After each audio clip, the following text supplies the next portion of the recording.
So here now is the governor of Florida, Rick Scott, and I just want to tell everybody we've got a bit of a delay in our audio signal, which is the least of the problems that Florida is facing right now, but we'll deal with that. Governor, good evening to you. Your thoughts as we listen to this forecast, and it looks like it's going to slam into the Keys. Look like they are really going to get hit hard. Let's start there. Yeah, I mean, Martha, this is a devastating storm. I'm so concerned. We've got this unbelievable storm surge. It's going to really pound the Keys to start with, and then now you see as it's tracked a little bit west, the storm surge on the west coast is going to be, 5 to 10 feet. I mean, think that's your entire first floor of your house, and this is a rolling water coming in. It flushes in and it flushes out. You can't survive this. So I tell everybody, if you're in the evacuation zone anywhere in our state, you've got to get out now. And if you're in the southern part of our state, don't get on the highway after midnight. You'll never make it where you want to go. We're opening up shelters. We'll do everything we can to keep yourself safe.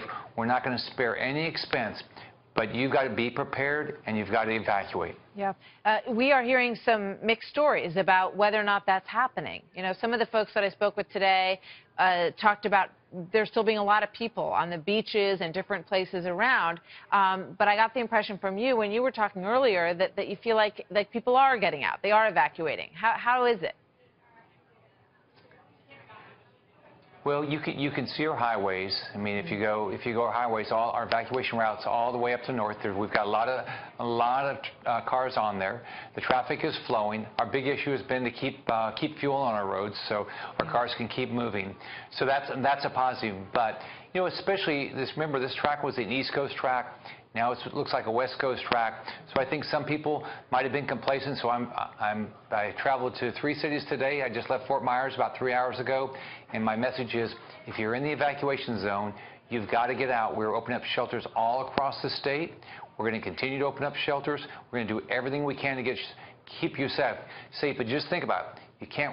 You can rebuild your house. You can get your possessions. I can't rebuild your life. I can't rebuild your family. So think about everybody in your family. I heard you today saying that you're a dad and you're a grandfather and you're concerned about your family. You wanted to convey to everybody that they need to look at it in that kind of personal way. How would they feel if they didn't do what they need to do right now? And we want to encourage everybody to listen to you. You've been unequivocal in your explanation and your determination that they absolutely need to go.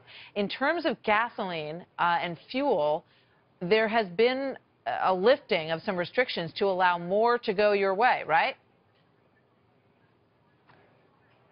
Absolutely. I want to thank the White House. I want to thank FEMA, EPA, Department of Energy. They've all lifted restrictions. Other states have helped us get more fuel in here by also lifting restrictions. But we have struggled all week to get enough fuel into the state. As you know, Harvey didn't help. The issue that they dealt with there.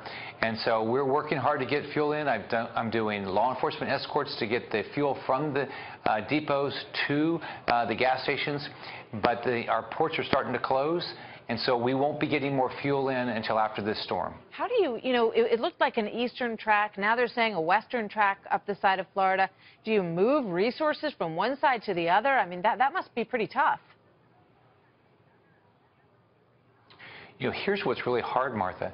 Typically, a storm will come from one way or the other. So then, even in the state, you can share resources. This one it's engulfing our entire state. It's wider than our entire state. So we're pre-positioning utility assets, pre-positioning law enforcement. I've called up 7,000 members of the National Guard. But it's always harder when this keeps changing because this is an emergency and you're responding every day. I mean, every second. We do calls with all of our county emergency management teams twice a day, and we just solve their problems as they happen. And we try to get it in advance, but this one's a tough one. Yeah, I mean, there's the struggle that you're going through right now, the before, and then, as we all know, there's going to be the after, where you're just going to be putting out fires, so to speak, in all of these areas.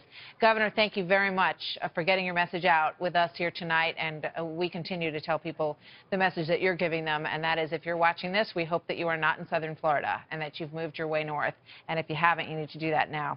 Governor, thank you so much. Best of luck to you. We'll speak with you soon.